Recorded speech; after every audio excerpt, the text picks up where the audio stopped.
Comienza. Recording in progress. Ok. Comenzamos a grabar entonces. Bueno, entonces como les decía, tendríamos que comenzar con el contractualismo de John Locke. Y yo suelo trabajar directamente con los autores, con las obras de los autores. No trabajo con un libro donde vengan todos recopilados, no. En este momento, por ejemplo, a partir de ahora, para tratar el tema de Locke, vamos a trabajar con su segundo tratado sobre el gobierno civil y haremos también referencia a su carta sobre la tolerancia. Él tiene otros textos, entre ellos el ensayo, compendio de ensayos sobre el entendimiento humano y algunos otros, pero a nosotros básicamente en este momento nos va a interesar es este, que se refiere al segundo tratado sobre el gobierno civil. Y yo voy a necesitar, ya saben, soy novata en la clase de hoy, es mi primera clase, no tuve tanto tiempo para empaparme del manejo de esta herramienta, que la sé usar cuando soy yo la escucha, pero no cuando soy la persona hablante. Entonces, yo necesitaría decirles lo siguiente. He preparado unos esquemas que pueden ser de mucha utilidad para trabajar con nuestros temas. No solamente en este de hoy, sino en todos los que trabajemos en lo adelante. Y no solamente nos vamos a servir de la propia obra del autor, cuando sea una buena edición, como en este caso lo es la edición de Alianza Editorial, que normalmente siempre tienen muy buenas traducciones. Hay algunas otras que también son mejores, depende del autor y del libro, pero también nos vamos a servir de algunos otros materiales sin querer abrumarlos demasiado con muchos textos, pero al menos 2 o 3 que les sirvan a ustedes para profundizar en el conocimiento del tema y para contextualizar el contenido de estos temas, ¿entienden? Entonces, básicamente esa es mi dinámica de trabajo. Si tuviésemos la clase de forma presencial, organizaríamos incluso debates interesantes, pero bueno, no es el caso, no están dadas las condiciones para ello, y además el sistema semestral es un sistema que no es tan extenso como para poder conocer en profundidad de cada una de las cosas de las que tenemos que hablar. Entonces comenzaremos planteando lo siguiente. Entonces los textos que nos dio el profesor Valero ya no los usaremos. No, ya va, un momentico, Raúl. Hay una bibliografía que se les dio, que viene con el programa, y lo que les haya dado el profesor Valero sirve para lo que dictó el profesor Valero. ¿Está claro? Si ustedes vieron la unidad 1 con Valero, y él les recomendó una determinada bibliografía, ustedes tienen que guiarse y trabajar con esa bibliografía para lo que tiene que ver con el tema 1. Pero a partir de acá, con el tema 2, no obstante la bibliografía que aparece señalada en el programa, trabajamos con la bibliografía que particularmente yo utilizo y recomiendo. Entonces, si vamos a hablar de John Locke y de su contractualismo liberal, tenemos que tratar el tema directamente de John Locke. A ver si me explico. ¿Queda claro? Si vamos a hablar de Montesquieu, que en efecto tenemos que hablar de Montesquieu, pues vamos a trabajar con su espíritu de las leyes. No podemos trabajar a través de un tercero cuando podemos hacerlo directamente con el autor. ¿Entendido? Entonces, eso quiero que lo tengan muy claro. Y los textos adicionales, que repito, pueden ser 2 o 3 artículos o ensayos que yo les puedo recomendar, son a modo complementario, ¿ok? Complementario. Tal vez no siempre sea necesario recurrir a ellos, o tal vez sí. Entonces, bueno, básicamente se trata de eso. Si tienen alguna otra pregunta al respecto, agradezco se sirvan a hacerla ahora o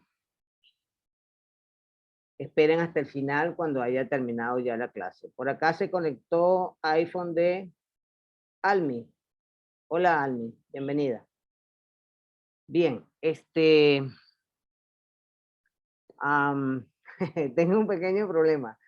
Yo preparé unas láminas y se las voy a subir porque en este momento no las puedo presentar así ¿cómo diríamos?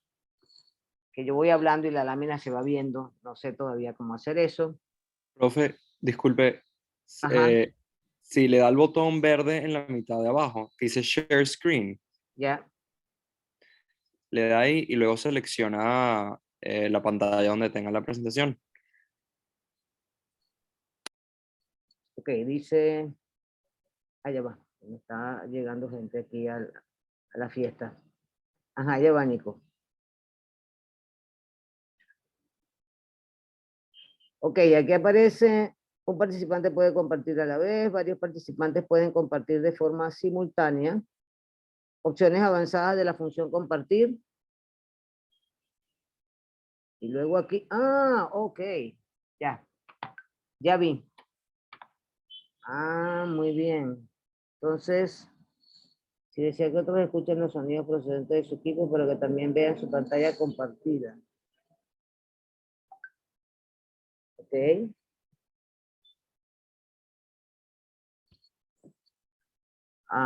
Ya va. Y entonces,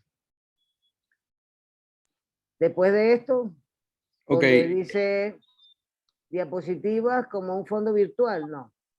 Parte de la pantalla, audio de la computadora, video, contenido, archivos.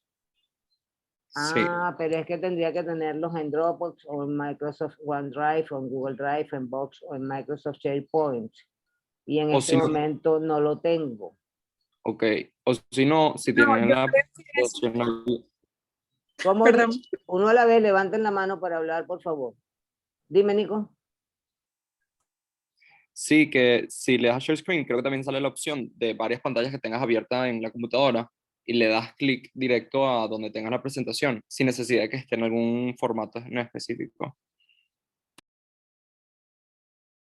Si le doy a Share Screen. Ujú. Mm,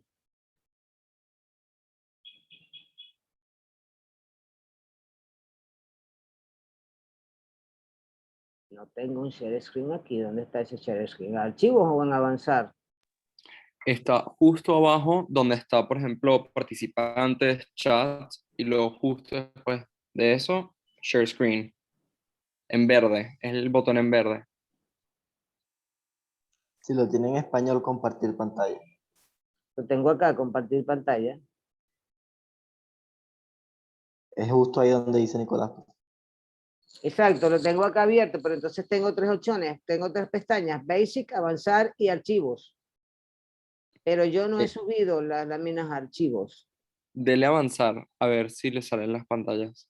Es donde aparece diapositivas como un fondo virtual, parte de la pantalla, audio, video, contenido de la segunda cámara. No hay una segunda cámara. Bueno, Eh, vamos a hacer lo siguiente para no perder el tiempo. Yo voy a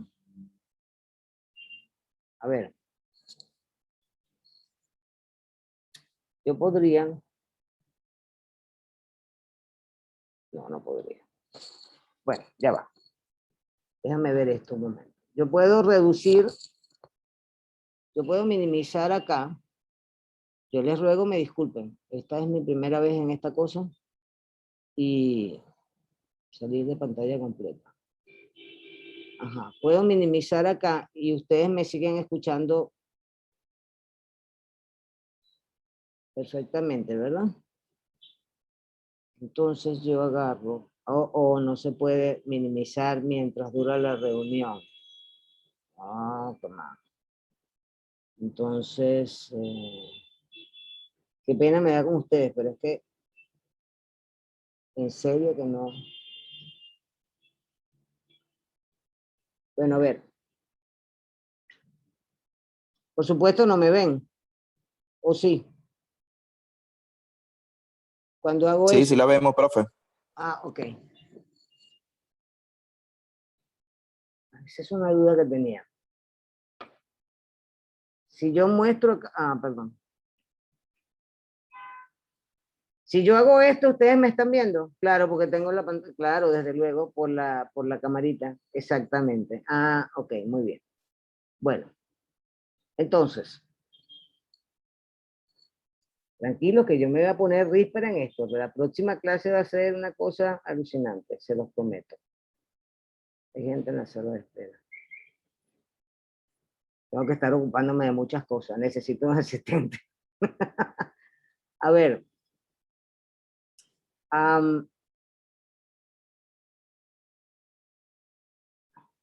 están los que están. No hay una manera de darle aquí a esta cosa que entre todo el mundo cuando tenga que entrar y yo no tengo que estar mintiendo a nadie, sino que todo el mundo entre en el momento en que está presentándose. Debe haber algo así, ¿o no? ¿Aló? ¿Aló, aló?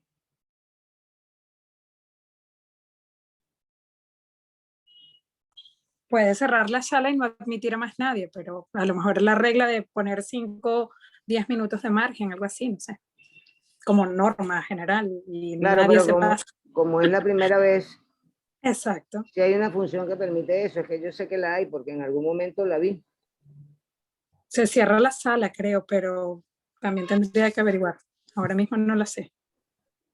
Se cierra la sala, eso suena horrible. Es como, cierra el teatro porque ya... Cierra la puerta. Cierra la puerta porque empezó la película. Wow. Me siento completamente torpe en esta cosa. Me da mucha... Oh my God. ¿Qué pasó aquí? Profe, pero si usted abre su presentación como si la tuviese en la pantalla y después le da compartir pantalla, yo creo que se debería ver. Debería de ser Abra, así. exacto, y le da compartir pantalla y ya, ¿no?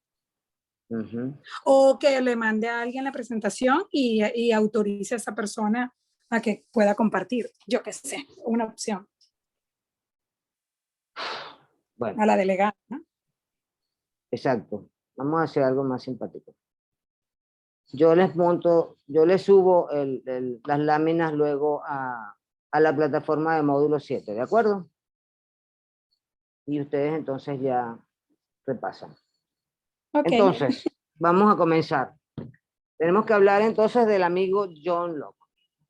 Para hablar de Locke, hay algo muy importante que tenemos que tener en cuenta. Tenemos que tener en cuenta el tiempo de Locke. Cada vez que hablemos de autores clásicos, como se les denomina, nosotros tenemos que enfocarnos en su tiempo, en el contexto histórico en el que ellos vivieron y en el que ellos desarrollaron su obra, su trabajo, su pensamiento, sus teorías o sus posturas. En el caso de Locke, que nació en Inglaterra, en el condado de Bristol, en 1632, justo en medio de una situación muy conflictiva. Coincide con la situación, si vieron a Thomas Hobbes y estudiaron a Hobbes, ¿es correcto? ¿Estudiaron a Hobbes? Correcto, sí. Ok. Vieron que Hobbes, cuando escribe Leviatán, una de las cosas que más le mortificaba a Thomas Hobbes era la violencia, la situación de violencia en la que estaba su sociedad en aquel entonces.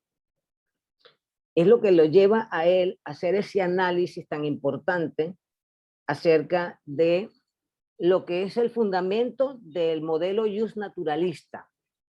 El modelo jus naturalista o de la ley de naturaleza o del derecho natural,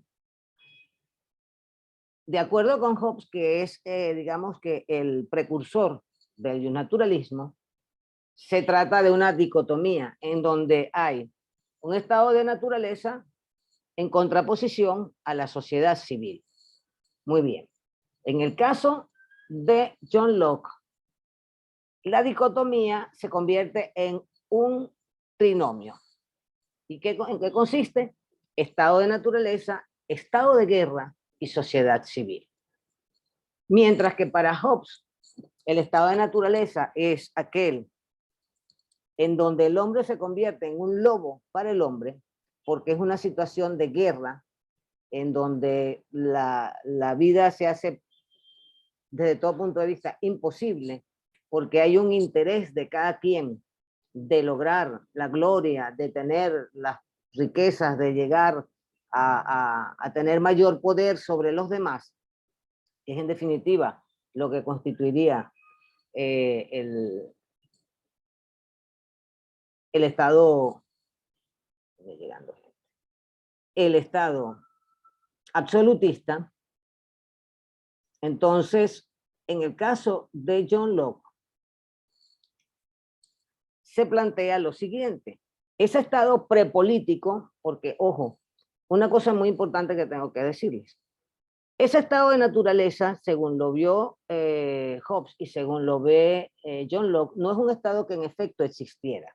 No es que hubo algo como eso antes de la sociedad política. Esa es una construcción imaginaria, eso es una suposición, para tener de dónde partir, de manera de poder explicar en qué consiste el poder político y cuáles son los mecanismos del poder político.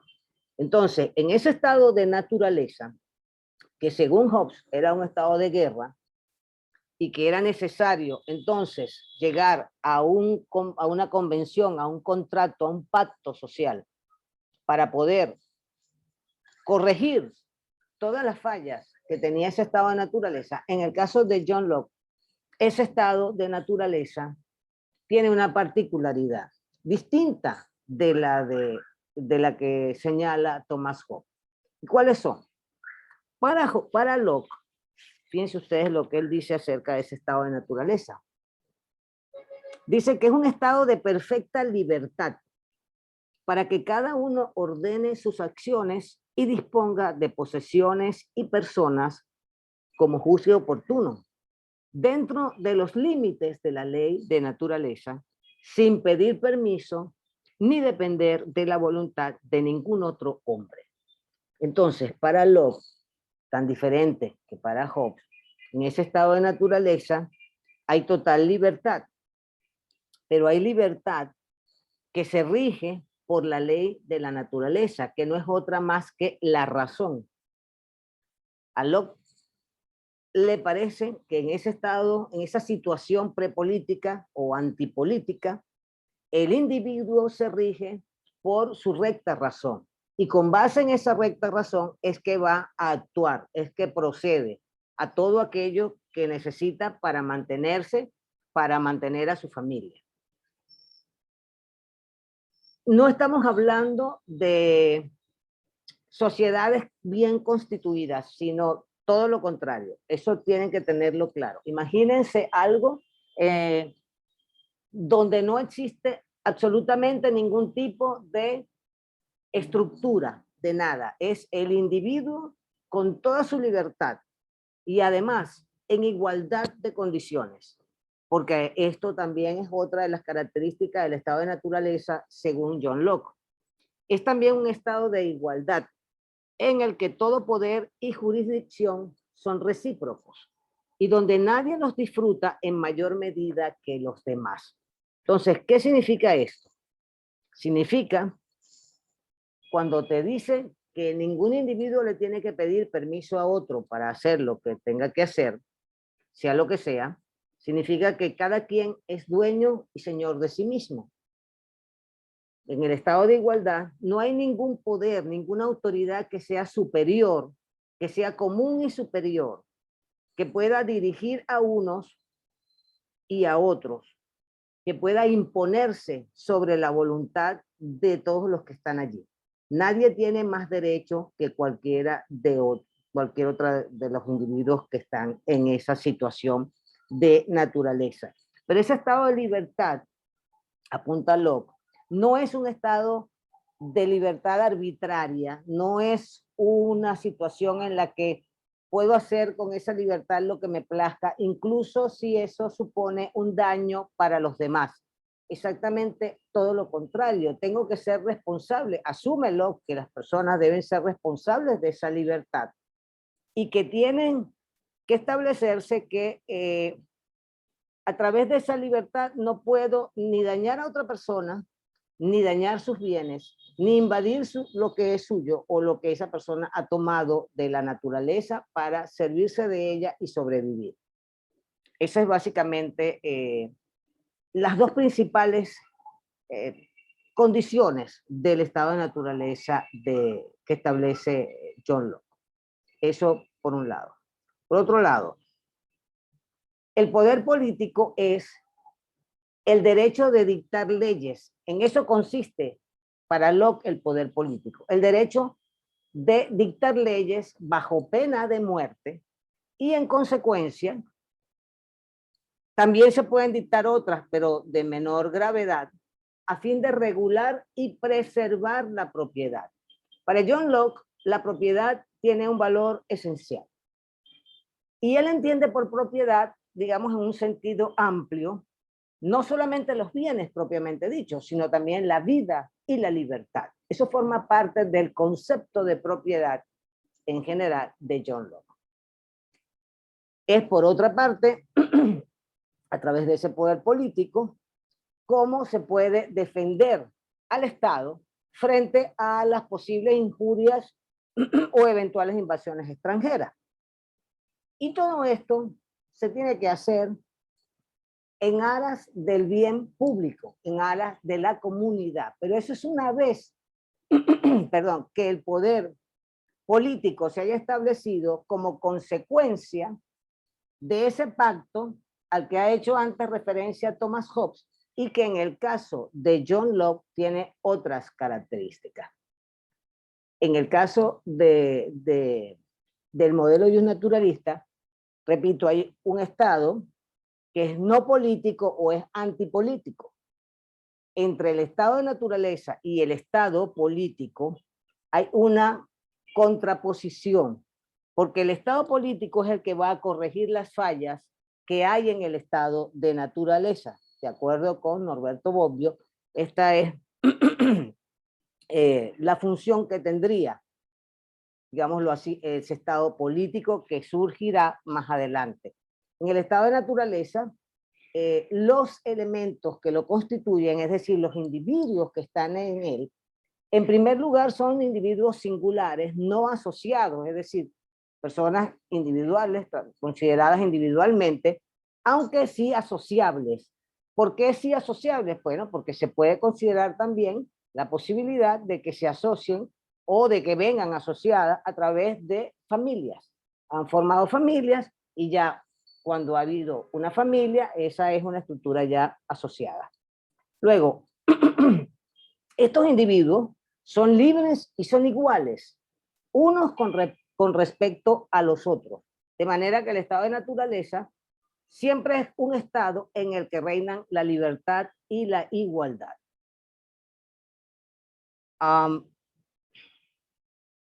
Ese estado de naturaleza para John Locke es un estado de paz, de asistencia mutua, de conservación de sí mismo y de conservación de los demás, se supone, ¿no? En los que, de acuerdo a la justa razón, se van a saber manejar, se van a saber tratar, se van a saber establecer las mejores relaciones posibles. ¿A ustedes les parece que eso es así? En ese estado imaginario que se supone que no existió de ninguna manera, pero en ese estado imaginario que podríamos nosotros visualizar, no tendríamos tal vez ni siquiera que imaginarlo. Porque nosotros que hemos nacido y crecido en una sociedad, si bien constituida, con base en un pacto social, que es la Constitución, en este momento nosotros somos parte de una situación muy similar al estado de naturaleza, ¿no les parece? ¿Podríamos considerar eso así o no podríamos considerarlo de esa forma? cuando hablamos de reinstitucionalizar, ¿de qué estamos hablando? Estos son algunos detallitos que les voy soltando para que reflexionen acerca de ello, ¿no? ¿Por qué? Porque del estado de naturaleza se pasa al estado de guerra. ¿En qué momento? Cuando algún individuo comete una violación, transgrede la ley de naturaleza. Cuando daña o produce un daño o una injuria en cualquier otro de los individuos, y se considera entonces que es una injuria en común. ¿Por qué? Porque está poniendo en riesgo a toda esa gente que está allí y que hasta ahora aparentemente se habrá portado lo suficientemente bien como para no tener problemas unos con otros. Pero entonces sucede que alguien transgrede la ley de la naturaleza, causa un daño. ¿Qué dice Locke? A Locke le parece que como, ojo, no hay una autoridad común y superior, el individuo tiene que defender aquello que le ha sido vulnerado, o tiene que castigar a aquella persona que le ha causado el daño, y además tiene que exigirle la reparación de ese daño. Entonces pónganse en esa situación, a ver de qué manera ustedes serían capaces de hacer algo como lo que Locke apunta allí. Él dice lo siguiente: y para que todos los hombres se abstengan de invadir los derechos de los otros y de dañarse mutuamente, y sea observada esa ley de naturaleza que mira por la paz y la preservación de toda la humanidad, los medios para poner en práctica esa ley les han sido dados a todos los hombres, de tal modo que cada uno tiene el derecho de castigar a los transgresores de dicha ley, en la medida en que ésta sea violada. Nosotros podríamos entender y recordar entonces a Aristóteles que esto sería tomar la justicia en propia mano. Esto sería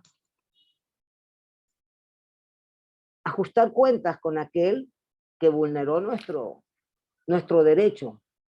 Pero, ¿de qué derecho estamos hablando cuando estamos en una situación en donde no hay instituciones, porque no hay un poder político realmente constituido, y la propia sociedad no es una sociedad como tal, no es una sociedad civil constituida?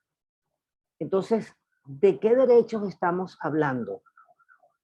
Estamos hablando del derecho natural, porque estamos en el modelo naturalista. Y estamos hablando de derechos naturales según cómo se consideraban que fuese en aquel entonces.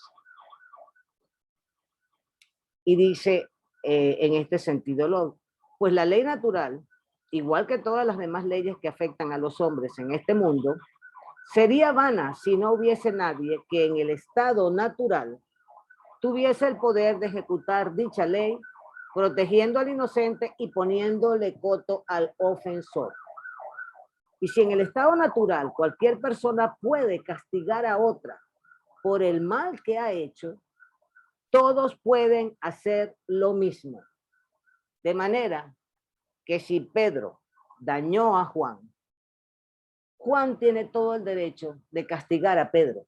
Pero ese mismo derecho lo tiene José con respecto a Josefina, y lo tiene Ricardo con respecto a Omar.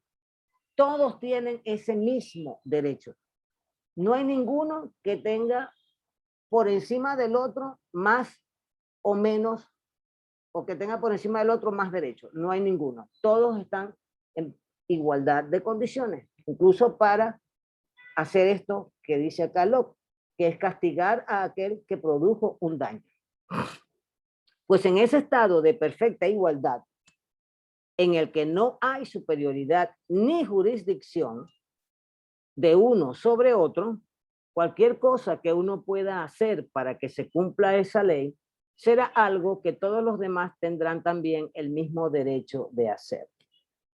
Aquí Locke se separa entonces de el amigo Thomas Hobbes. ¿Por qué? Bueno, porque a Hobbes le parecía que esto es lo que no debería de ser,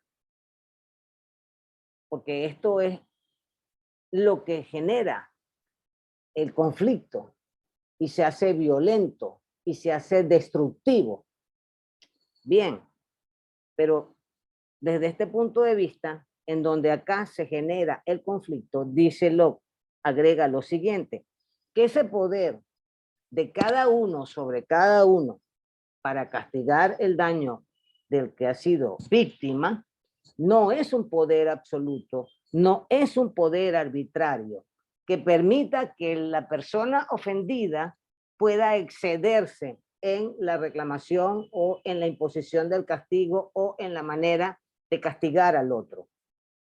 Dice que imponiéndose siempre la recta razón, la pena tendría que ser, o el castigo tendría que ser proporcional al daño que fue causado. Y la reparación también tendría que ser en la medida en la que lo establece el daño, la magnitud del daño. Esto es, teóricamente, esta es una situación, repito, supuesta, hipotética, pero que sirvió de punto de partida para luego explicar también dónde nosotros encontramos que deja de ser ese estado de paz y de armonía y de saber estar en el estado de naturaleza para entonces incurrir en un estado de guerra. Entonces, dice Locke, que el estado de guerra es el que se produce cuando uno es un estado de enemistad y destrucción, y por lo tanto cuando se declara mediante palabras o acciones, no como resultado de un impulso apasionado y momentáneo, sino con una premeditada y establecida intención. Fíjense que acá entra entonces otro elemento, que es la intencionalidad. No es algo que surgió de manera espontánea, no fue que me provocaste y tuve una reacción totalmente imprevista, que ni yo mismo pude imaginar que tendría. No, se trata de dolo, se trata de daño, se trata de intencionalidad contra la vida de otro hombre, que pone a este en un estado de guerra contra quien ha declarado dicha intención. Pues es razonable y justo que yo tenga el derecho de destruir a quien amenaza con destruirme. Cuando entramos entonces en este estado de guerra, ¿cómo se defiende el individuo en ese estado? En primer lugar, debe asumir el individuo que vive en esa situación prepolítica, en el estado de naturaleza, debe asumir que cuando alguien le causa un daño a otro, le está causando un daño a todos los demás. ¿Por qué? Porque todos los demás están igualmente expuestos a sufrir un daño igual o similar a ese daño. La libertad es el fundamento de todas las cosas y de todas las conductas. Si en un momento dado alguno excede su libertad para cometer hechos que perjudican al otro, se debe entender que ese daño no es un daño individual dirigido a una sola persona. A través del daño a esa sola persona, tú también estás poniéndome en peligro a mí y a todos los demás que podemos sufrir un daño similar. Bien. Entonces, ¿qué pasa cuando llegamos al estado de guerra? En el estado de guerra no hay autoridad, en el estado de guerra cada quien hace lo que quiere, en el estado de guerra no hay códigos morales de ningún tipo. La gente actúa por sus propios intereses, por su propia preservación y además sin tener en cuenta si lo que hace es excesivo o no es excesivo. Entonces, ¿cuál es la forma de salir de ese supuesto estado de naturaleza que puede desembocar en un estado de guerra? La única manera, dice John Locke, es a través del consenso, tal como antes lo había dicho Hobbes, que era a través de un pacto social. Solo que hay una diferencia entre aquel pacto social hobbesiano y el consenso al que se refiere John Locke. En el caso de Locke, legitimaría el poder político únicamente el acuerdo de todos, perdón, de la mayoría. En el caso de Hobbes era necesaria la unanimidad, ¿recuerdan? Pero en el caso de John Locke es necesario el acuerdo de la mayoría.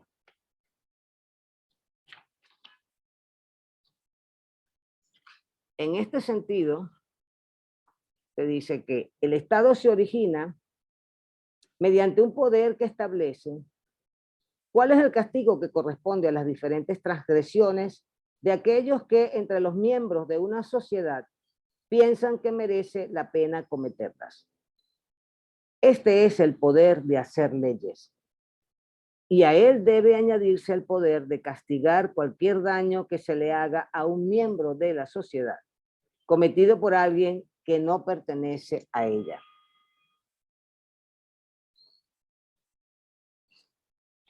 ¿Cuál es la finalidad, entonces, de crear ese consenso, de lograr ese consenso para establecer el poder político y estructurar a la sociedad como una sociedad civil? De acuerdo con John Locke, la finalidad es la siguiente: preservar la vida, preservar la libertad y preservar la propiedad.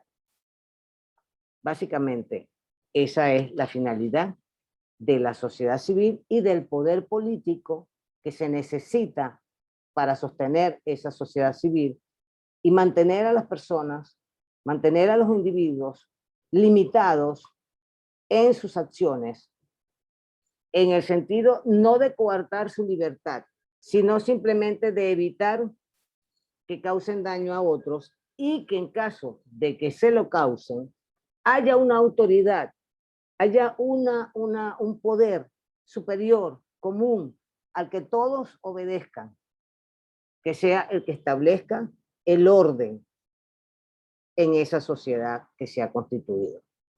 ¿Qué es lo que básicamente le interesa a Locke? Le interesa la preservación de la propiedad. Insisto en ello, porque a John Locke se le conoce como el padre del liberalismo, el liberalismo clásico o el liberalismo clásico inglés. Y el liberalismo tiene dos premisas fundamentales, que son limitar el poder político, y en segundo lugar, establecer todas las reglas o todos los mecanismos necesarios para proteger la vida, la libertad y la propiedad. En eso consiste el liberalismo clásico inglés. Después ha habido otras aristas del liberalismo o derivaciones del liberalismo que a través de los años se han ido desarrollando, pero en este momento vamos a conformarnos con ver únicamente hasta esta parte, es decir, lo que es el liberalismo clásico, que es el liberalismo del cual John Locke es el representante. Entonces, ¿qué quiero señalar aquí? Lo que dice John Locke a propósito de esto. Si me permiten un momento.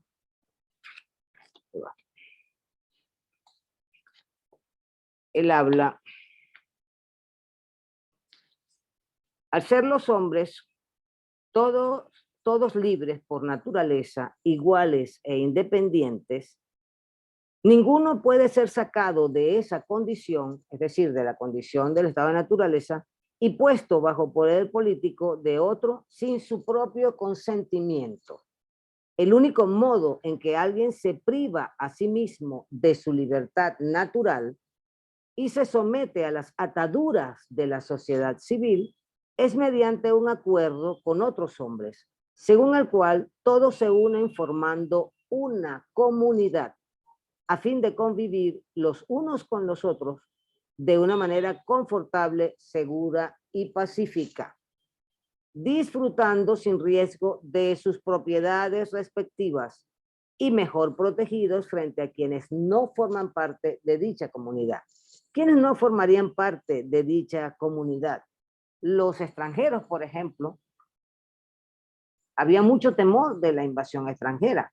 Cuando estudien el contexto histórico de los tiempos de Locke, van a ver que en aquella situación de conflictividad, Francia era una amenaza para Inglaterra.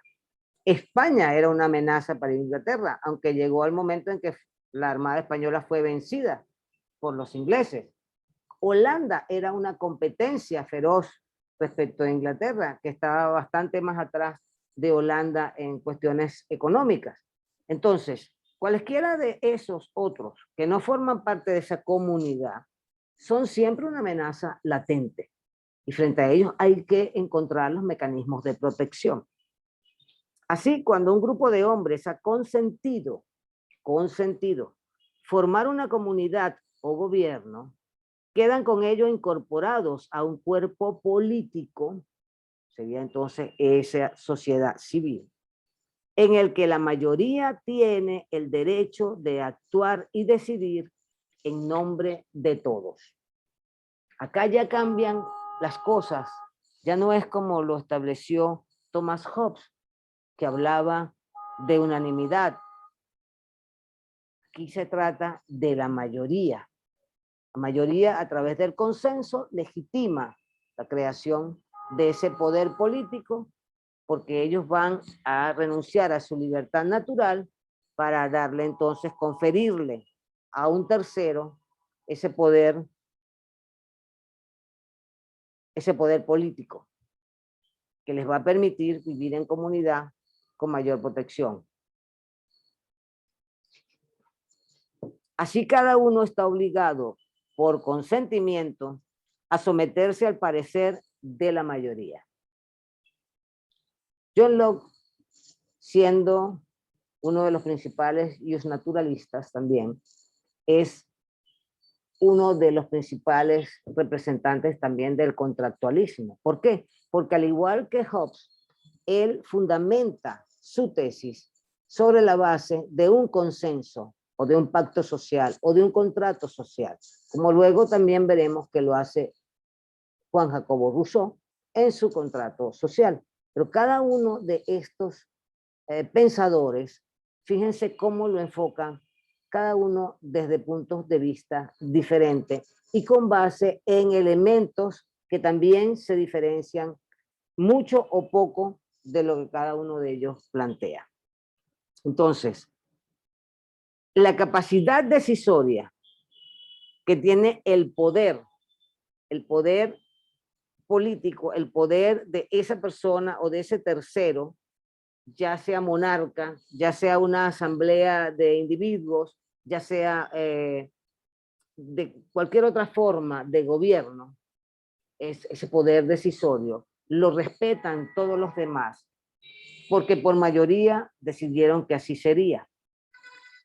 Y eso a quienes incluyen, a quienes no estuvieron de acuerdo. ¿Por qué? Porque ahí es donde se impone por primera vez en la historia, eso que nosotros hoy en día disfrutamos, que es ese consenso de la mayoría que también somete, aunque no estén de acuerdo, aquellos que en un momento dado puede que se hayan opuesto o puede que se hayan abstenido de emitir opinión o de votar. ¿Okay? Entonces, esto desde el punto de vista de lo que es el estado de naturaleza y cómo se llega a esa sociedad civil en donde el poder legítimo es el que está representado por aquellos a los que se les confirió ese poder, esas cualidades, esas atribuciones. Ahora, este contractualismo liberal de John Locke, aparte de la vida y de la libertad, toma en cuenta algo muy importante, que es el pensamiento propio del liberalismo clásico, que fue el que inspiró al Partido de los Whigs. Saben que en Inglaterra estaban los Whigs y los Tories. Entonces, los Whigs eran los liberales, los Tories eran los conservadores, y Locke, como creció y se educó bajo la influencia del puritanismo, de la religión puritana, en particular del protestantismo, su padre estaba de acuerdo con la representación, con la soberanía y la representación no de la monarquía absoluta, sino del parlamento. Creció y se educó además bajo la influencia de una persona como el conde de Essex o Shaftesbury, que tenía un cargo muy importante en los tiempos del Parlamento inglés, y que, por cierto, debió huir un par de veces de Inglaterra por razones políticas, y lo mismo le pasó a John Locke, que también debió huir de Inglaterra más de 2 o 3 veces por razones políticas, aunque él lo disimuló de otra manera. Algunas veces dijo que era por cuestiones de salud, pero porque él era bastante debilucho, era bastante enfermizo, tenía ciertos problemas pulmonares, en fin. El punto es que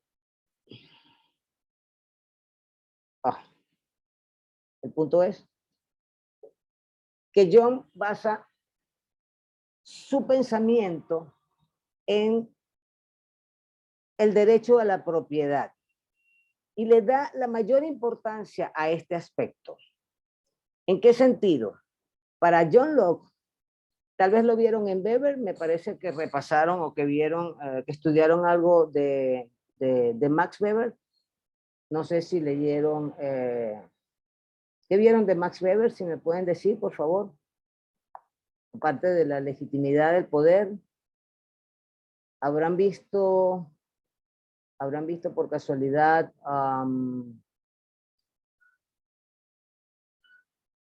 ¿están escuchando? Estoy hablando solo aquí. Hola, hola. Aquí estamos, pero yo estoy casi que recién incorporada, profe, aunque no es excusa, pero no sé si lo hemos visto. No sé si estoy súper aburrida hablando de esto. No, a mí Es me decir, encanta. No. si estoy siendo demasiado aburrida hablando de esta cosa, pero bueno, esto es de lo que tengo que hablar. Lo que quiero saber es qué fue lo que vieron de Max Weber, qué fue lo que, si llegaron a ver algo sobre, aparte del poder legítimo, o de la legitimidad del poder, etcétera, si estudiaron un poco los 4 tipos de poder de Max Weber, si mal no recuerdo. Sí. Muy bien. Bueno. Sola manera de, digamos que para colorear la información.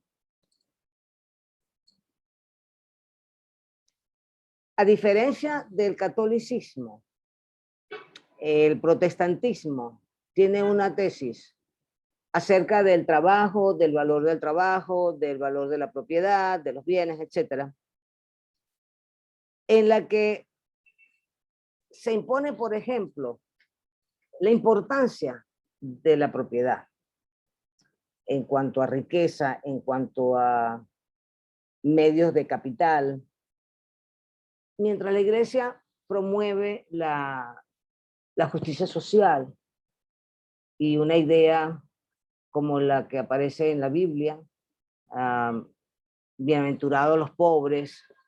El protestantismo no se alinea con esa forma de pensamiento y con ese mensaje.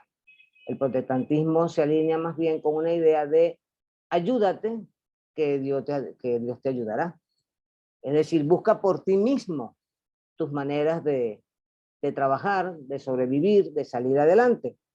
Mientras la Iglesia Católica promueve entonces la caridad cristiana y a los pobres se les ayuda a través de las limosnas, hay casas de mendicantes y todas esas cosas. El protestantismo, en cambio, promueve lo contrario. levántate y anda, pero busca por ti mismo tu comida, tu pan. Lleva tú mismo el pan a la mesa a tu mesa y a la de tu familia.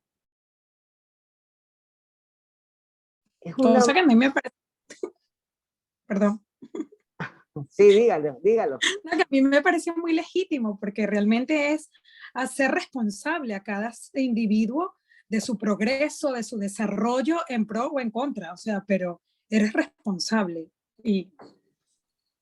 Pero bueno, lamentablemente todo está distorsionado, y además que el catolicismo me parece, y con el perdón de la universidad, pero o sea, muy hipócrita, en mi opinión, ¿no? Bueno, es respetable esa opinión también. Pero es así. Es decir, si analizamos con toda franqueza el problema, ¿qué preferiría la mayoría de las personas? ¿Que le enseñaran a pescar o que le dieran los peces ya pescados? Porque si te doy el pescado, eso es pan para hoy y hambre para mañana. En cambio es diferente si te enseño a pescar. Entonces, ¿qué tenemos? Tenemos al catolicismo, a la Iglesia Católica dándote los pescados, y tenemos al protestantismo entregándote la caña. Aprende a pescar. Ahí hay una diferencia fundamental. Entonces, ¿qué es lo que dice John Locke acerca de esto? Él acá en su segundo tratado sobre el gobierno civil, tiene un capítulo dedicado básicamente, íntegramente al trabajo. Y en mi opinión, seguro que les va a gustar, a mí me encanta este capítulo, es muy, muy importante, porque acá se sostiene todo. Sobre esta tesis de Locke se sostiene toda la teoría o el modelo del liberalismo. En la propiedad. Entonces dice, para no hacérselos tan largos. Ok. Ojo que acá, en esta época, era muy importante el conocimiento de la Biblia. Era muy importante, además, el cumplimiento de los rituales religiosos. Estamos en una época, el siglo XVII, en la que esos rituales tenían una importancia capital, porque todo el mundo era observado, y juzgado por su conducta, por su atención, su cumplimiento o su indiferencia ante lo que establecía la iglesia. Fíjense ustedes el poder tan grande de la iglesia que Eduardo VIII, deben conocer esa historia, porque seguro que han visto películas o han leído acerca de ello. Eduardo VIII se peleó con la iglesia católica y formó su iglesia aparte, que es la iglesia anglicana, hasta el sol de hoy,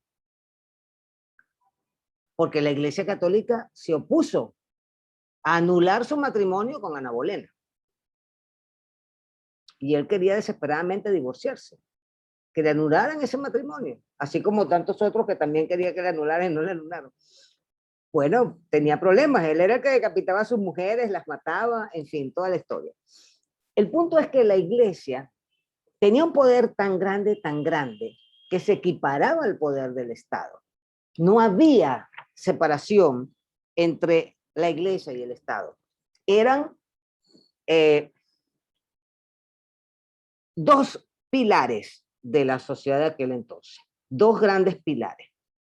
Y sobre ellos se sostenía toda la sociedad de aquella época, en todas partes. El gran poder de la iglesia y el gran poder del Estado. Pero fue en Inglaterra donde ese poder, donde esos dos pilares dejaron de ser iguales para entonces separar a la iglesia del Estado y que cada cual se ocupara de lo suyo. Cuando reinó Isabel, la pelirroja, que tuvo una gestión de gobierno muy buena, según los historiadores, fíjense hasta qué punto la iglesia, tanto mientras fue católica como cuando ya fue anglicana, y siendo anglicana, el padre de la el pontífice, digámoslo así, de la iglesia ya no fue más el papa de Roma, sino que fue el rey de Inglaterra. En este caso, en los tiempos de Eduardo, era el rey Eduardo VIII, Enrique VIII, perdón, y en el caso de Isabel, pues fue Isabel I, y así sucesivamente hasta la fecha de hoy, cuando la reina Isabel II es también la cabeza de la iglesia anglicana. Pero bien, en tiempos del siglo XVII, durante el reinado de aquellos detentadores pues, del poder real, la iglesia servía de mensajera de todas las teorías políticas, de todas las decisiones políticas y de todas las ideas políticas que dictaba el rey o que dictaba la reina según el caso. A falta de medios de comunicación, digámoslo así, estaba la iglesia. ¿Cómo lo hacía? A través de sus sermones, a través de sus homilías. Los sermones eran una manera que utilizaba el propio gobierno, el propio rey y el propio gobierno, para transmitirle a sus fieles, a los súbditos, cómo tenían que pensar, qué tenían que pensar. La iglesia, que siempre estaba de acuerdo, hasta un momento dado, siempre estuvo de acuerdo con el gobierno, con el rey, con la corona, era el vehículo que le servía al poder para hacer que sus fieles, que los súbditos, se mantuvieran en su sitio. ¿Y cuál era su sitio? El de ser obedientes, el de ser súbditos obedientes, el de no calentarse la cabeza con ideas revolucionarias o desestabilizadoras, como se diría hoy en día. La iglesia en los sermones y homilías enviaba ese mensaje y les decía lo que tenían que pensar y por qué tenían que obedecer al rey y cuál era su posición dentro de la sociedad, que era, ojo, una sociedad estamental, porque la economía era una economía feudal, feudal en el sentido de que lo que primaba era el trabajo de la tierra, agricultores era lo que abundaba, lo importante era ser propietario de mucha tierra. La iglesia en ese punto era una de las mayores terratenientes junto con la corona. Tanto la corona como la iglesia tenían las mayores proporciones de tierra de todo el país, de toda esa nación. Entonces, cuando John Locke, que no estaba en contra de aquella propiedad para nada, sino estaba de acuerdo porque los Whigs eran también los mayores propietarios de todo aquello, eran los verdaderos terratenientes. Entonces, entre el poder de la corona, el poder de la iglesia y en el parlamento, los que representaban a la clase, a la tercera clase, digámoslo así, que eran los comerciantes y los propietarios, los grandes propietarios de tierras, eso era lo que realmente representaba el parlamento, porque al pueblo llano no lo representaba nadie. Ellos decían que lo representaban, que la sala de los comunes, la Cámara de los Comunes lo representaba, pero no, realmente no. Al pueblo llano nunca lo ha representado nadie, hasta la modernidad de últimos tiempos. En la opinión de Locke, esa propiedad se debía preservar porque en estos tiempos ocurrió que a los terratenientes los despojaron de sus bienes, de sus tierras, de sus propiedades. Se las confiscaron. A la iglesia también la despojaron de sus bienes, de sus tierras. La iglesia perdió una cantidad increíble de tierra que fue a parar a manos de aquellos que tenían dinero para poderla comprar. Entonces, todo el conflicto político, económico, religioso que se produjo entre 1640 y 1688 es lo que da lugar, como dije anteriormente, a este tratado, a este segundo tratado sobre el gobierno civil, porque John Locke escribe, digamos que en medio de aquel huracán de cambios y de revoluciones y de guerra civil, que es lo que había, de la deposición de un rey como Carlos I, que lo ejecutaron. Entonces, uno de los ensayos que les voy a enviar, que les voy a subir a la plataforma de módulo 7, es justamente el que trata del contexto histórico de esa época, para que puedan entender mucho mejor por qué Locke se expresa en estos términos como aparece en el segundo tratado sobre el gobierno civil. Ahora, acerca de la propiedad, que es un tema muy importante, porque es donde gravita toda la teoría del liberalismo lockeano, dice algo muy importante aquí, y es lo que le iba a decir al principio. Se basa en la Biblia, porque de allí parte John Locke para hacer todo su análisis. Así como ocurrió con el primer tratado, del que nos han llegado apenas unos párrafos, en este segundo tratado, cuando habla de la propiedad, también parte desde el punto de vista de la Biblia. Entonces, porque repito, la Biblia era lectura obligada, pues todos tenían que seguir el carril del culto religioso.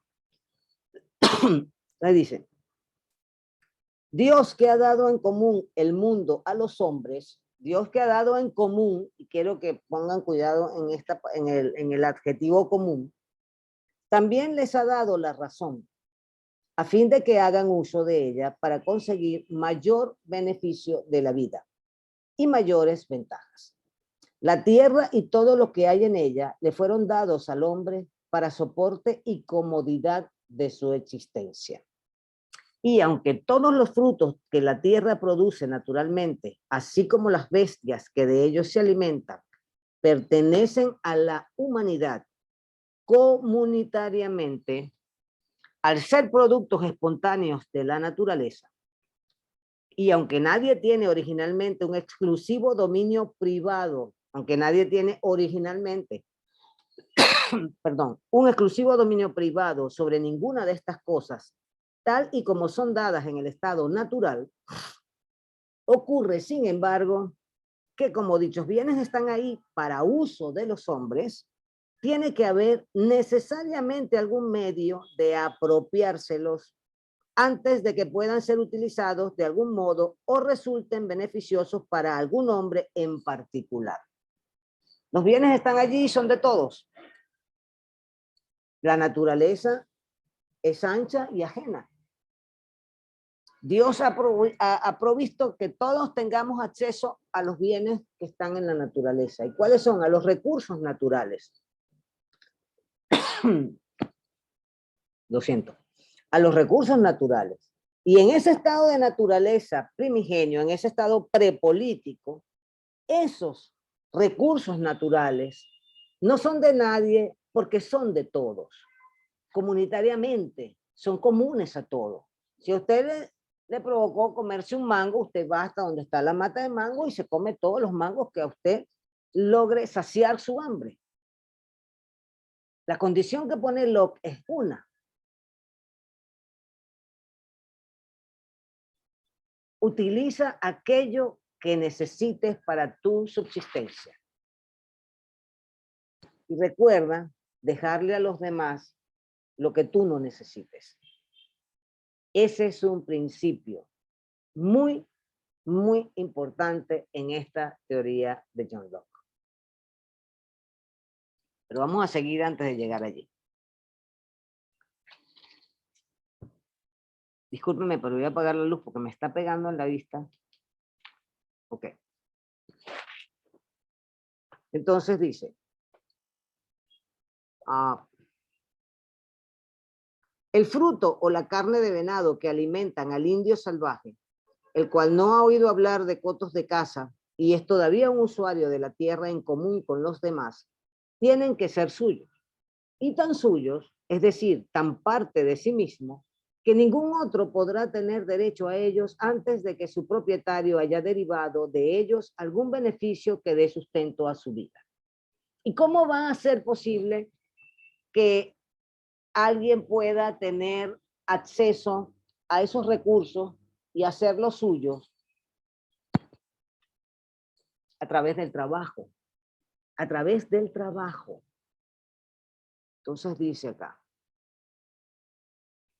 aunque la tierra y todas las criaturas inferiores pertenecen en común a todos los hombres, cada hombre tiene, sin embargo, una propiedad que pertenece a su propia persona. Y a esa propiedad nadie tiene derecho excepto él mismo. El trabajo de su cuerpo y la labor producida por sus manos podemos decir que son suyos. Cualquier cosa que él saca del estado en que la naturaleza la produjo y la dejó, y la modifica con su labor y añade a ella algo que es de sí mismo, es por consiguiente propiedad suya. Esa es la forma en la que Locke concibe que los individuos nos apropiemos de las cosas que están en la naturaleza. Mientras están sin que nadie las haya tocado, digamos, allí, accesibles para todos, tal cual fueron creadas por la naturaleza o por la divina providencia, esos bienes, esos recursos pertenecen a todos. Pero basta que un individuo transforme ese recurso en otra cosa para su propio provecho, beneficio o supervivencia, y de inmediato ese recurso ya no es más un bien común, sino que se transforma en propiedad de aquel que con su acción generó un efecto en ese bien y lo transformó en aquello que él necesitaba.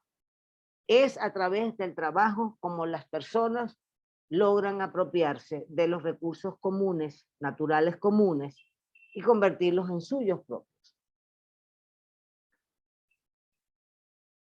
Al sacarla del estado común en el que la naturaleza la había puesto, agrega a ella algo con su trabajo.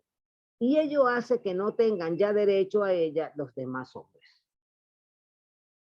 En lo que usted la transformó, usted la convirtió en algo suyo. Nadie más tiene derecho a tocarla. Si alguien viene y trata de robarla, si trata de hacerle daño, si trata de invadirla, en caso de que sea una parcela, un terreno, una casa, lo que sea, usted tiene derecho a defender esa propiedad. Tiene todo el derecho a defenderla. Si está usted en una situación de estado de naturaleza, la defiende pues de acuerdo con la recta razón. Pero si ya estamos en una sociedad políticamente bien constituida, donde hay una autoridad, ¿ok? Porque se ha creado con base en ese pacto del que la mayoría llegó al acuerdo, llegó al consenso de elegir ese poder, entonces tiene que recurrir a la autoridad para efectuar su reclamo y para que la autoridad o el poder resuelvan acerca de cuál es la medida que va a tomar, que es nuestra sociedad actual. Entonces, este trabajo estableció la distinción entre lo que devino propiedad suya y lo que permaneció siendo propiedad común. El trabajo de recoger esos frutos añadió a ellos algo más de lo que la naturaleza, madre común de todos, había realizado. Y de este modo, dichos frutos se convirtieron en derecho privado suyo. Yo creo que esto está suficientemente claro, que no hace falta redundar más en ello porque lo entendemos todo, me parece a mí perfectamente bien.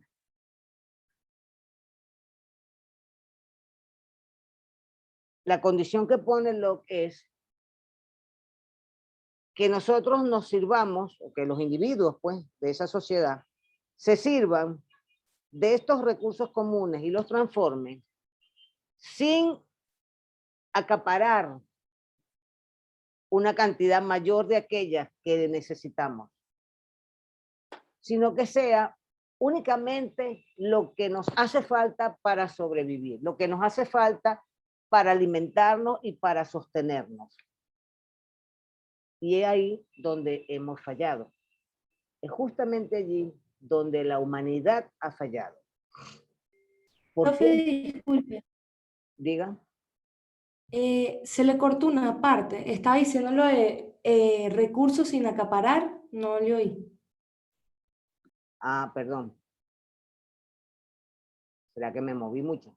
¿Ahora me escuchan? Sí, sí, ya. Ok. Sí, sí, es que antes Ok. Que la condición,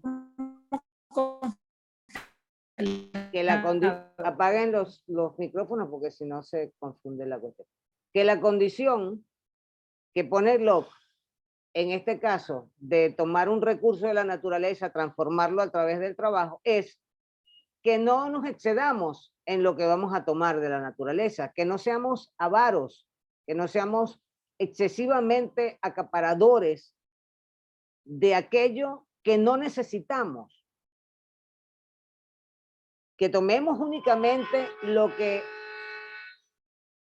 requerimos para mantenernos, para sostenernos, para preservar nuestra vida y la de nuestras familias, y respetemos que siendo recursos comunes, también otras personas tienen derecho a esos recursos y también ellos a través de sus respectivas acciones de trabajo las transformarán y se servirán de ellas. ¿Por qué? Porque en la naturaleza hay recursos suficientes, bueno, había recursos suficientes para toda la humanidad en aquel contexto de la sociedad prepolítica o en estado natural. Después ya en otro contexto de sociedad política con poder político, pero donde la población mundial no era ni cerca de lo que es hoy en día. Había tierras vírgenes, había países sin explorar, había sitios donde no se sabía ni siquiera dónde quedaban. Los recursos eran muchos y no se conocían otros. Estamos hablando de recursos como los animales, como las ovejas, como los caballos, como los sembradíos, como el cultivo de algunos alimentos. Estamos hablando de lo que la naturaleza ofrecía a través de recursos como el agua, por ejemplo, o las minas de carbón, por decir algo, en donde Inglaterra tuvo una importancia especial acerca de las minas de carbón y de alumbre, por ejemplo. Entonces, la misma... Pero una... Diga. Perdón. Diga, levante la mano primero antes de interrumpir, porque así ya yo me preparo para escucharla. No le escucho nada. Sí, perdón. Hay un campaneo en el sonido. Ajá. Digan. Mientras usted habla, yo me tomo un traguito de café. Levantado y no. Bueno. Mejor escríbala por chat la pregunta. Ahora? Escriba la pregunta por chat, Amy, porque no la estoy escuchando. No sé si los demás la escuchen, pero yo no la estoy escuchando porque hay un campaneo. ¿Será? Ajá. El móvil, pero... Si escribe la pregunta. Ahora se escucha mejor.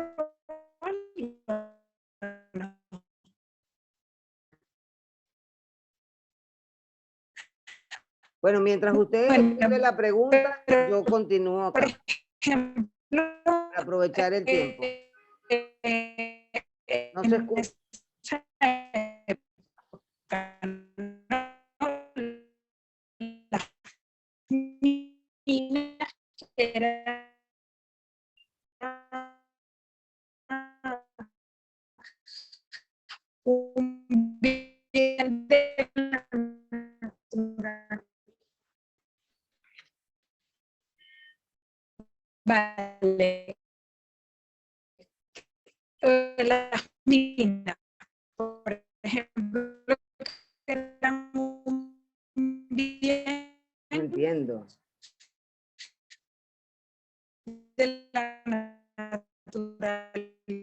Silencie el micrófono, por favor. que de alguna manera ¿Qué es esto? entiendo que se apropia Profesora, usted lo puede mutearla. Sí, lo estoy tratando de hacer, pero Ah, es que es un poco extensa, pero bueno. Ya, no hables, Amy, no hables, no insistas en hablar, por favor, porque es que el campaneo es sumamente, es continuo y es muy molesto. Sale ya muteada, pero no entiendo de dónde proviene este sonido. Todo el mundo está en silencio, o sea, todo el mundo tiene desactivados sus micrófonos. En el caso de esos recursos explotados por el Estado, ¿cómo debía ser esa repartición de beneficios?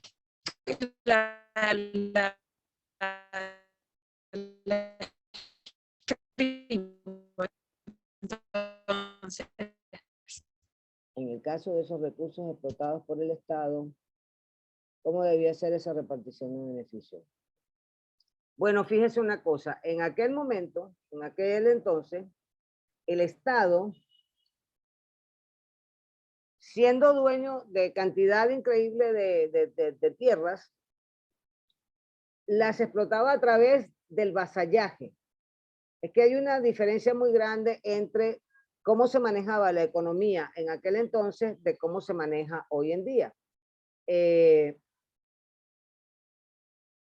le daba la tierra a los campesinos para que la trabajaran, se le daba también a otros, a los que llaman vasallos, que eran unos señores feudales, y que pagaban entonces por concepto de impuestos ciertas cantidades, y en algunos casos también se pagaba con especias.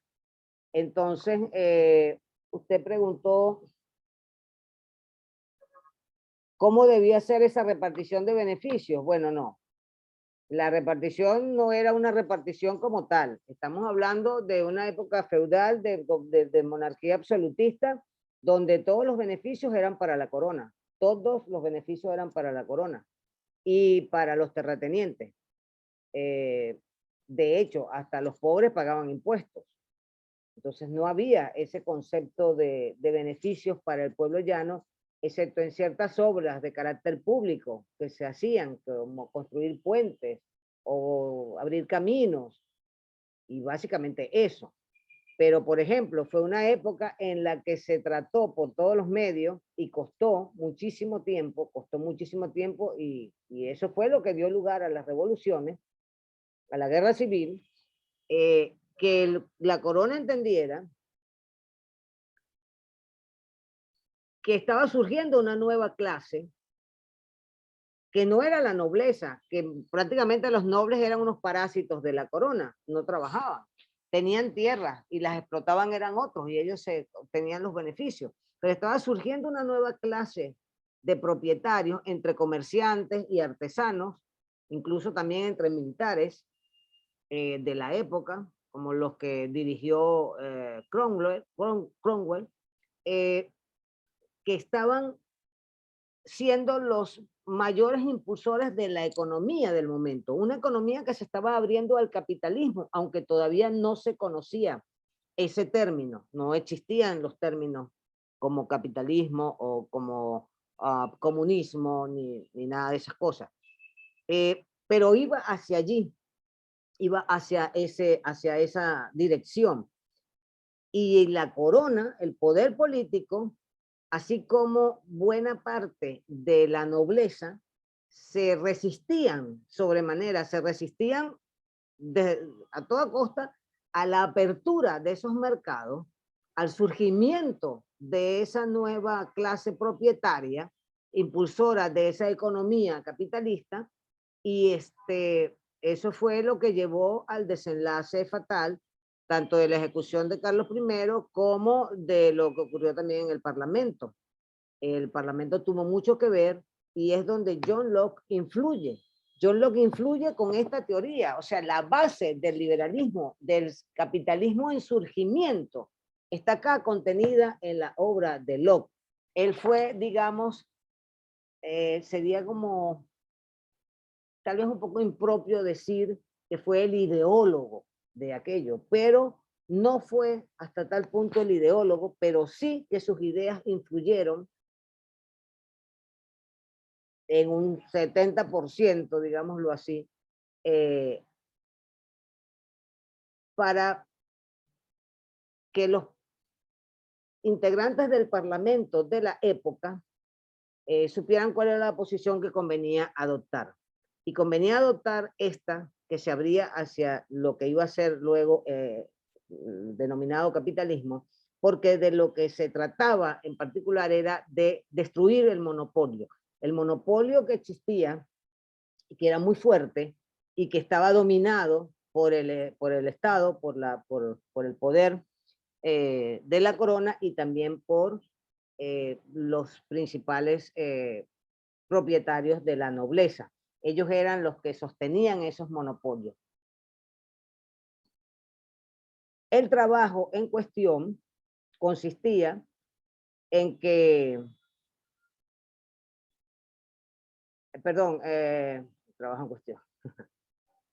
La finalidad consistía en lograr romper con esa práctica que ya se estaban dando cuenta que era malsana, porque estaban quedando rezagados respecto a otros países, como por ejemplo Holanda. Fíjense ustedes que en esa Inglaterra del siglo XVII se producía materia prima. Por poner un ejemplo, la lana de las ovejas. Ellos, sí, trasquilaban las ovejas y producían, sacaban la lana de las ovejas. Y la enviaban afuera. ¿A dónde? A Holanda. Y de Holanda, ¿qué llegaba? Llegaban los paños hechos de lana. Entonces, es exactamente como verlo en este momento. Venezuela, ¿qué producía? Producía petróleo. Y sacábamos el crudo y lo enviábamos ¿a dónde? A donde estaban las refinerías en otros países. ¿Y qué nos enviaban de allá? Nos enviaban los productos manufacturados. ¿Acá se fabricaban cauchos? No, los cauchos venían de allá. Firestone, Goodyear, Pirelli, lo que tú quieras. ¿Dónde están nuestros cauchos? No están nuestros cauchos. Nosotros enviábamos el crudo, que es la materia prima, y de allá vienen los productos manufacturados. Lo mismo estaba pasando con Inglaterra. Inglaterra quedaba rezagada a causa del monopolio y de la falta de entendimiento del propio Carlos I y de todos sus adláteres, de todos sus seguidores, de todos sus acólitos y de todos los parásitos de la corona. Y digo parásitos en los términos en que lo dice Christopher Hill, que es uno de los historiadores, claro, de tendencia marxista, pero que no le falta razón en lo que plantea. Cuando se lean ese texto, que es interesantísimo, acerca de la revolución de 1640, van a ver que no le falta razón, es que realmente era una nobleza parasitaria. Y había que romper con aquello, porque era necesario poder mover la economía. Los pobres eran cada vez más pobres. Había unos niveles de inflación impresionantes. Había gente que había sido terrateniente y de pronto quedó literalmente en la calle. Y ellos fueron los que más adelante iban a convertirse en lo que Marx denominó el proletariado. Ojo, quiero que tengan en cuenta a partir de este estudio que cuando estudiemos a Marx, que lo tenemos que estudiar, porque lo mismo que vamos a estudiar el liberalismo, vamos a estudiar el socialismo y vamos a estudiar las ideas de Marx, y también vamos a ver las ideas de otros liberales, como por ejemplo Hayek, que no está en el programa, pero que yo siempre lo he incluido, me parece importante incluirlo, igual que a Mises, porque son las posiciones opuestas y tenemos que tener conocimiento de esas posturas para poder criticar, ya sea uno u otro modelo. No podemos criticar y rechazar o adherir un pensamiento o una ideología o alguna teoría política si no la conocemos lo más que sea posible conocerla. Porque para tú criticar algo y para tú aceptar como cierto algo, tienes que empaparte de ello primero, y no solamente de aquello que te atrae porque te parece que estás más cerca de ese pensamiento, sino justamente el que está en el lado opuesto. Tienes que estudiar aquel que tú rechazas, tienes que entender aquel que no te agrada, que no te ha convencido. ¿Por qué tienes que entenderlo? porque es la única manera de tú poder defender con propiedad tu propio punto de vista y de refutar con propiedad aquel otro punto de vista que rechazas. No vale decir simplemente no sirve si no sabes explicar por qué no sirve. No vale decir me encanta, sí, yo quiero este sistema, si no sabes explicar por qué te encanta, en qué te beneficia, por qué te parece a ti que puede ser un sistema positivo, útil, beneficioso para ti o para la comunidad o para un país. ¿Entienden? Entonces, bueno, volviendo acá, y creo que ya es hora de... Sí, nos quedan unos minuticos. ¿Hasta qué hora es esta clase? Desde las 9 hasta... María Fernanda, por favor. 11:50. ¿Lo? 11:50 tengo entendido yo por ahí. Bueno, ok. Me quedan unos minuticos, pero no quiero dejar de 11:50, exacto. Ok. Quiero volver entonces a retomar acerca del trabajo y del límite. Es muy importante el límite también. ¿Por qué? Porque no vas a acapararlo todo, no te vas a hacer dueño de todo porque quieres todo, porque eres rico MacPato y quieres aquella bóveda llena de bolsas de oro, que se te va a ir la vida y no te lo vas a poder disfrutar. Es que ni siquiera lo vas a poder disfrutar. Pasaste toda tu vida acumulando dinero y lo único que puedes hacer es cuidarlo y no sabes ni cómo comértelo, bebértelo, bailártelo, gozártelo, no sabes. Entonces, ¿de qué se trata? Se trata de tener sentido común, se trata de usar la recta razón, aun cuando ya estamos en una sociedad política bien constituida, con un poder político, con todas las instituciones, etcétera. La transformación de esos recursos comunes en algo mío, en algo tuyo. Por cierto, ¿quién fue que dijo que todos los problemas comenzaron cuando la primera persona, que quisiera saber si saben quién fue, habló de lo tuyo y lo mío? Eso es una tareita que se las dejo allí. Para que eso sea tuyo o mío, dice Locke, ciertamente quien se ha alimentado de las bellotas que él mismo ha recogido, de debajo de una encina o de las manzanas que ha cosechado de los árboles del bosque, puede decirse que se ha apropiado de ellas. Sí, agarras un mango y te lo comes, te apropiaste del mango que arrancaste del árbol y es tuyo. Desde el momento en que estás allí, es tuyo. Nadie podrá negar que ese alimento es suyo. Pregunto, pues, ¿cuándo empezaron esos frutos a pertenecerle? ¿Cuándo empezaron esos frutos a pertenecerle? ¿Cuándo los ha digerido? ¿Cuando los comió? ¿Cuando los coció? ¿Cuando se los llevó a su casa? ¿Cuando los cogió en el campo? Es claro que si el hecho de recogerlos no los hizo suyo, suponiendo que no los hizo suyo porque simplemente los cogió y se los comió, no hubo ningún trabajo en eso. Pelar el mango no es un trabajo propiamente dicho, no lo es en lo absoluto, a menos que tú peles un montón de mango porque vas a hacer carato de mango, jugo de mango, batido de mango, jalea de mango. Si no, si agarras el mango y te lo comes, simplemente agarraste el mango y te lo comiste. Es tuyo porque lo agarraste para comértelo, pero no porque hayas puesto ningún trabajo en ello.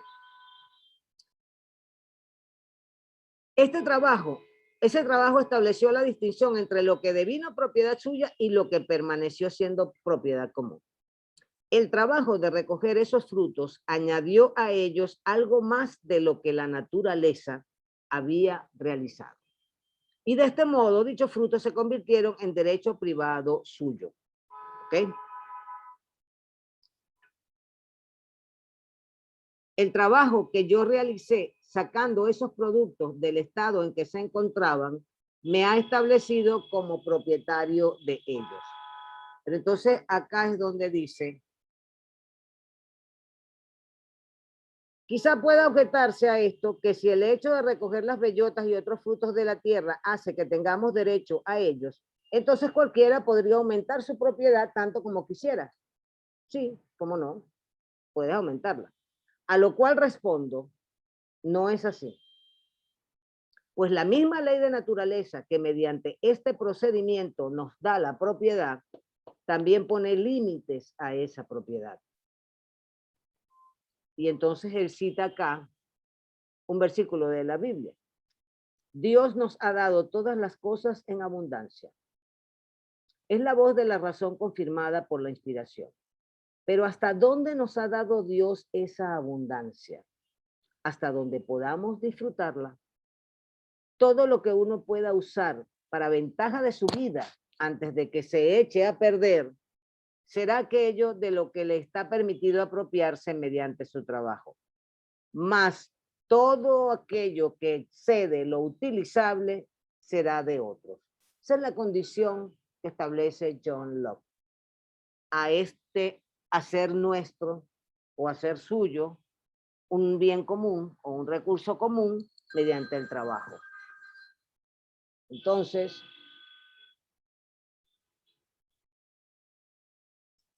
Dios no creó ninguna cosa para que el hombre la dejara echarse a perder o para destruirlo.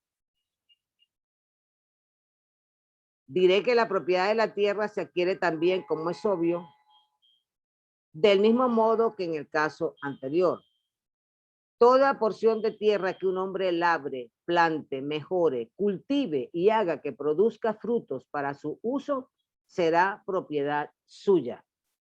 Y es el trabajo lo que da derecho a la propiedad. Y con esto concluyo entonces por hoy, porque ya está largo, ya estoy ronca y ustedes deben estar muy fastidiados. Espero que no.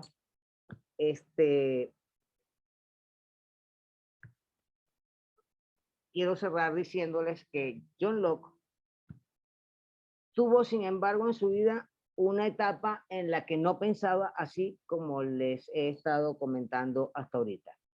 Una primera etapa en su temprana juventud, cuando era más bien defensor de todo lo contrario que defendió en los últimos 40 años de su vida, 50 años de su vida. Él murió a los 72 años, en 1704.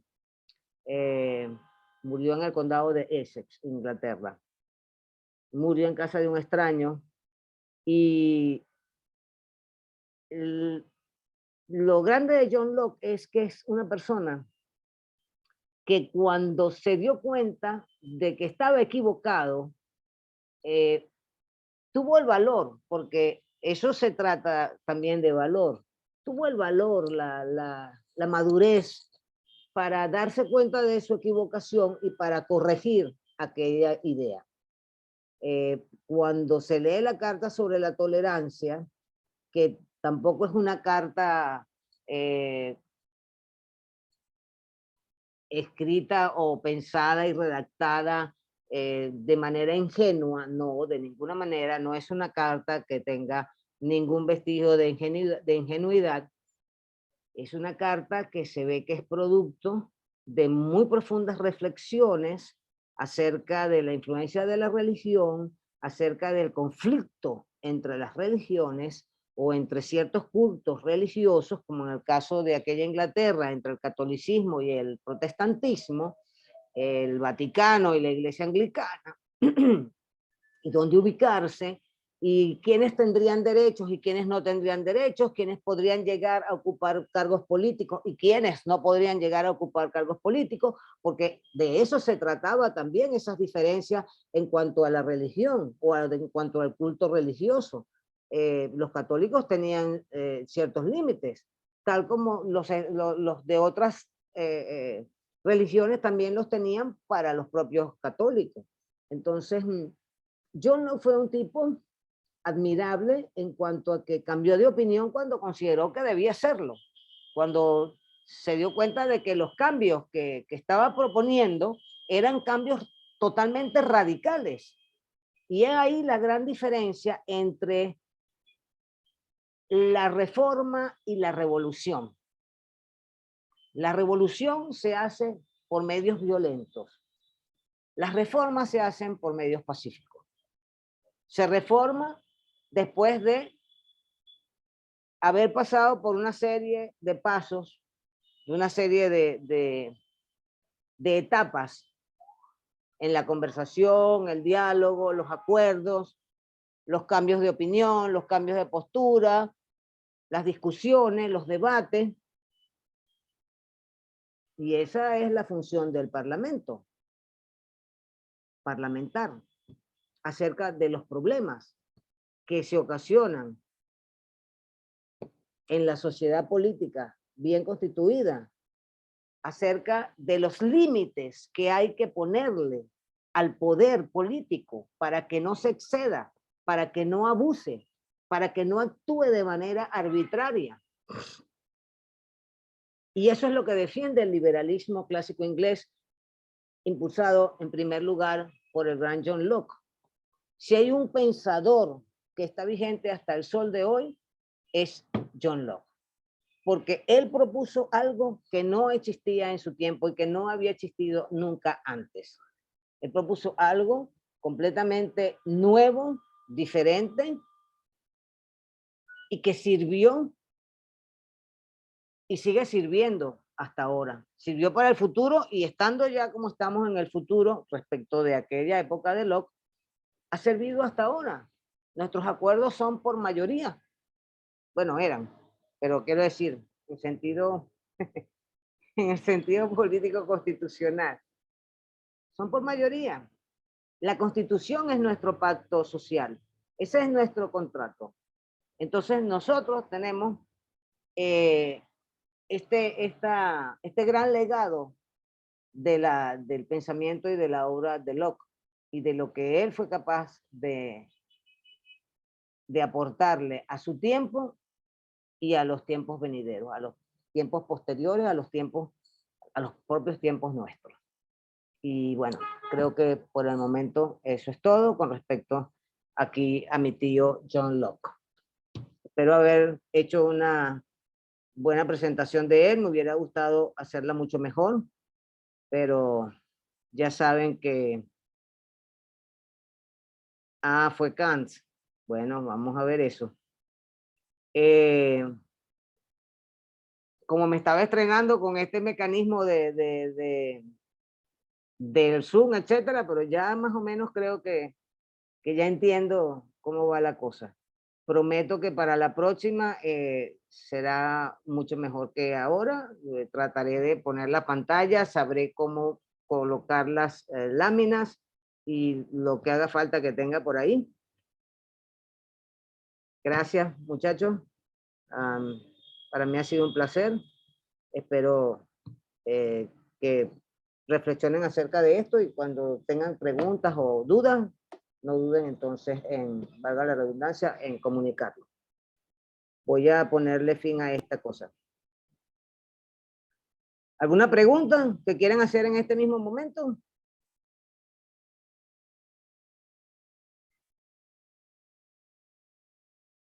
Gracias a ustedes por su paciencia, por escuchar, por ser tan gentiles.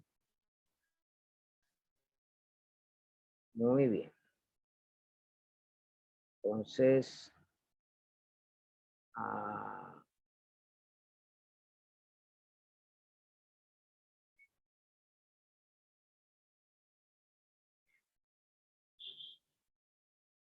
¿cómo hago yo ahora aquí para guardar el chat? Tengo que guardar el chat porque me lo exigen en la universidad, en el módulo 7, ¿saben? Porque no sé dónde lo voy a guardar, pero bueno. Ah, ya. Ok. Perfecto. Y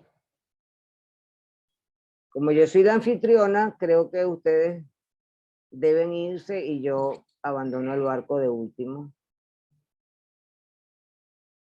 Así que chao. Profe, esta clase Inútil, Amy. No hay manera de está que... grabada. A la clase. Ah, Que sí. sí queda grabada. Queda grabada. Y la... Déjame detener la grabación. Ok. Ah, y que, o sea, la montan en módulo 7. Sí, luego la monto en módulo 7 y Vale, yo puedo perfecto. finalizar. Sí, yo sé, Omar, que puedo finalizar la reunión directamente, pero preferiría que Bueno, ustedes gracias. se salieran y me dejaran solita, y yo cierro mi cuestión y ya.